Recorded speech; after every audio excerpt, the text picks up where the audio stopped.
दोस्तों, चंद्रयान से पहले उतरने की होड़ में रूस का अंतरिक्ष यान जल्दबाजी में जाकर चांद की सतह से टकरा गया। रूस का अंतरिक्ष यान बुरी तरह से फेल हो गया। भारत के चंद्रयान 3 और लूना 25 की रेस का तो यहाँ पर अंत हो गया, लेकिन चंद्रयान हर दिन नया कीर्तिमान रचता जा रहा है। हम सब भारतवासी 23 अगस्त की शाम 6:04 का इंतजार कर रहे हैं। अभी चंद्रयान की ताजा स्थिति ये है कि अपनी स्पीड धीरे धीरे वो कम करता जा रहा है। अभी चांद से 25 से भी कम किलोमीटर की दूरी पर वो चक्कर लगा रहा है। सभी लोगों की सांसें अटकी हुई है कि चंद्रयान 3 सही सलामत चांद पर उतर जाए। लेकिन दोस्तों, अभी रास्ते में से चांद की हैरान कर देने वाली फोटो वो भेज रहा है। अभी हाल ही में चंद्रयान 3 ने चांद की डार्क साइड की फोटो कैप्चर करके भेजी, यानी चांद का वह हिस्सा जहां पर आज से पहले कोई नहीं गया है। उन फोटो में आखिर क्या दिखा था? इसी के साथ ही वैज्ञानिकों ने चंद्रयान 3 के लैंडर का संपर्क चंद्रयान 2 के ऑर्बिटर से कैसे कराया, इसके बारे में इसरो ने ट्वीट करके जानकारी दी है। चंद्रयान 2 का ऑर्बिटर आखिर कैसे इसकी मदद करेगा और अब आगे चंद्रयान 3 के लिए क्या मुश्किल है, सब कुछ आपको आज के इस वीडियो रिपोर्ट में बताएंगे। आप देख रहे हैं रहस्य टेलीविजन यूट्यूब चैनल। चंद्रयान से जुड़ी हर अपडेट पाने के लिए आप इस चैनल को सब्सक्राइब कर लीजिए। दोस्तों, भारत के वैज्ञानिकों ने चंद्रयान 3 को चांद पर पहुंचाने के लिए किसी भी शॉर्टकट रास्ते का इस्तेमाल नहीं किया था। भारत के वैज्ञानिकों ने इसे सुरक्षित चांद तक पहुंचाने के लिए इससे पहले पृथ्वी के चारों ओर राउंड कटवाए। करीब 5 राउंड इसने पृथ्वी के चारों ओर लगाए 18 दिन के अंदर। इसके बाद सही सलामती चांद की कक्षा के लिए रवाना हुआ। चांद पर पहुंचने के बाद भी हमारे वैज्ञानिकों ने जल्दबाजी नहीं की, जबकि रूस पहले उतरने की होड़ में बहुत जल्दी ही अपने अंतरिक्ष यान को चांद पर पहुंचाना चाहता था। लेकिन जैसे ही वह लैंड करने वाली कक्षा में पहुंचने वाला था, तब उसका संपर्क वैज्ञानिकों से टूट गया और वह अनबैलेंस होकर चांद की सतह पर टकरा गया। कुछ घंटे तक वैज्ञानिक सोच रहे थे कि वापस संपर्क हो जाएगा, लेकिन ऐसा हो नहीं पाया। दोस्तों, किसी ने सच ही कहा है कि आराम से किया गया काम जल्दबाजी से कई लाख गुना बेहतर होता है। हालांकि रूस के वैज्ञानिकों के लिए ये बुरी खबर थी और हम सब के लिए भी बुरी ही थी, क्योंकि किसी भी अंतरिक्ष यान का दूसरे जगह के नजदीक पहुंच जाना और फिर उसका बर्बाद हो जाना कितना दुख होता है। वहीं दूसरी तरफ दोस्तों, चांद की तरफ हमारा चंद्रयान 3 दहाड़ मारता हुआ आगे बढ़ रहा है। आज चंद्रयान 3 चांद से महज 25 किलोमीटर दूर रहा है।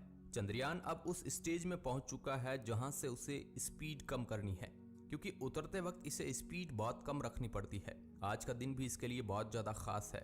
25 किलोमीटर दूर से उसने चांद की हैरान करने वाली फोटो ये भेजी है। ये तस्वीरें चांद के उस इलाके के आसपास की है जहां आज से पहले कोई नहीं पहुंच पाया है। इसके बारे में इसरो ने ट्वीट करते हुए लिखा कि ये चांद के सुदूर क्षेत्र की तस्वीरें हैं।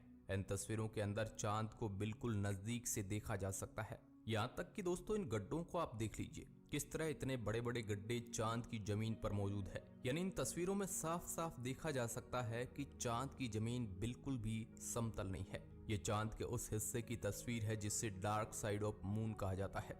दरअसल दोस्तों, चंद्रयान 3 का लैंडर कई बार चांद की सतह की तस्वीर ले चुका और भेज चुका है। इससे पहले 17 अगस्त को इसने चांद की सतह की तस्वीर भेजी थी। उन तस्वीरों में भी चांद की क्रेटर वाली जमीन नजर आ रही है। इसके बाद 21 अगस्त को इसने ये हैरान कर देने वाली तस्वीर चांद की भेजी।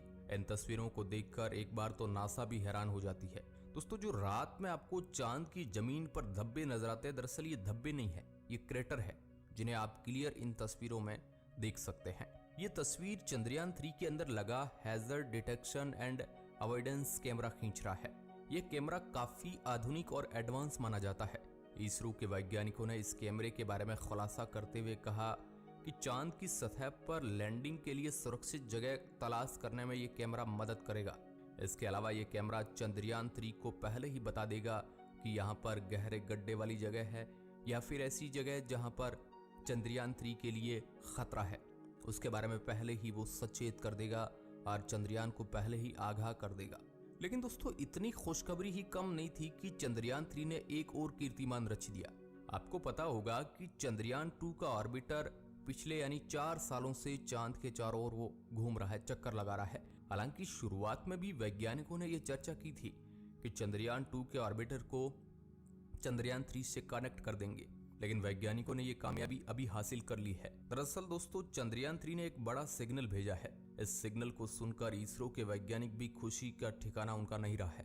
दरअसल चंद्रयान 2 के ऑर्बिटर ने चंद्रयान 3 के लैंडर का स्वागत किया है। इन दोनों के बीच काफी संवाद हुआ है और फिर सफलतापूर्वक इन दोनों के बीच जो है संपर्क वैज्ञानिकों ने कर लिया है और ये उनके लिए बहुत खुशी की बात है, क्योंकि चंद्रयान 2 का ऑर्बिटर इस मिशन को चांद पर उतारने में काफी मदद करेगा। इसके अलावा जब ये सही सलामत चांद पर उतर जाएगा उसके बाद पृथ्वी पर बैठे वैज्ञानिकों से कम्युनिकेशन में भी चंद्रयान 2 का ऑर्बिटर हेल्प करने वाला है। फिर चंद्रयान 3 के लैंडर के पास 2 ऑप्शन होंगे, क्योंकि ये प्रोपल्शन मॉड्यूल के जरिए भी वैज्ञानिकों से कम्युनिकेशन बनाए रख सकता है। अगर किसी ऐसी स्थिति में मॉड्यूल सिस्टम में दिक्कत आ जाए तो चंद्रयान 3 के लिए ये मदद कर सकता है, मगर जिस समय इसे लैंडिंग करनी होती है उस समय वैज्ञानिक यहाँ से इसे कंट्रोल नहीं कर पाएंगे, बल्कि इसे खुद के अंदर लगे एआई कंप्यूटर सिस्टम को ही डिसाइड करना है। इसके अंदर लगे कंप्यूटर को कैमरा पहले इंफॉर्मेशन भेज देगा, वहाँ की फोटो भेज देगा और स्कैन करके वहाँ की जमीन की जानकारी भेज देगा। उन्हें देखकर इसका कंप्यूटर ही इसे सही सलामत नीचे उतारेगा, क्योंकि यहाँ से कम्युनिकेट करना वैज्ञानिकों के लिए पॉसिबल नहीं है, सेकेंडों का खेल होता है।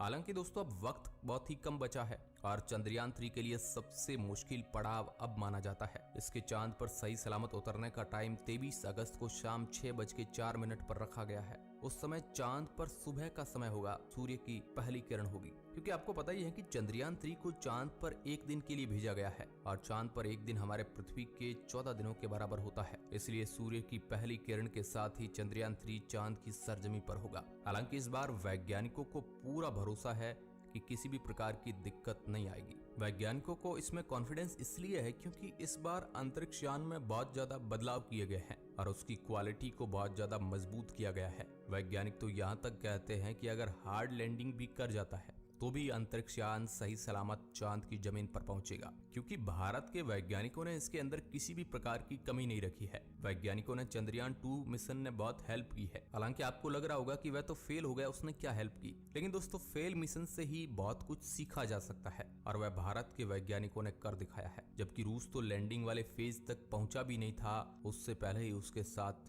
हादसा हो गया। दोस्तों दिक्कत क्या होती है कि चांद की कक्षा में सही सलामत किसी भी अंतरिक्ष यान को पहुंचाना काफी मुश्किल माना जाता है। ये काम आपको जितना आसान लग रहा है उतना रियल में है नहीं। ये चुनौती इतनी बड़ी है कि शुरुआती दिनों में अमेरिका और रूस के 14 अभियानों को चंद्रमा पर उपग्रह भेजने में नाकामी हासिल हुई थी और 15वीं बार वो कामयाब हुए थे। इतनी बार अगर भारत ट्राई करे तो शायद पूरे सौरमंडल में ही अपने मिशन को फैला दे।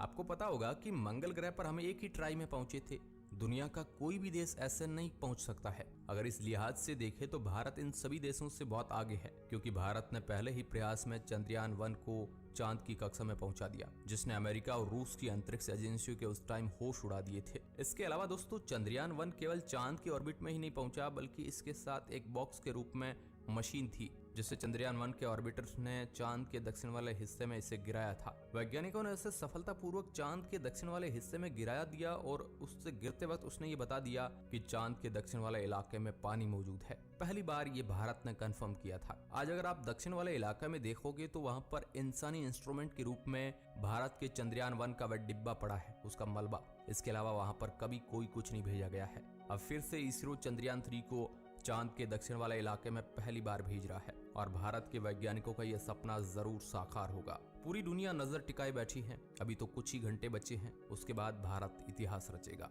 आप इसे लेकर क्या सोचते हैं कमेंट के माध्यम से जरूर बताएं। धन्यवाद।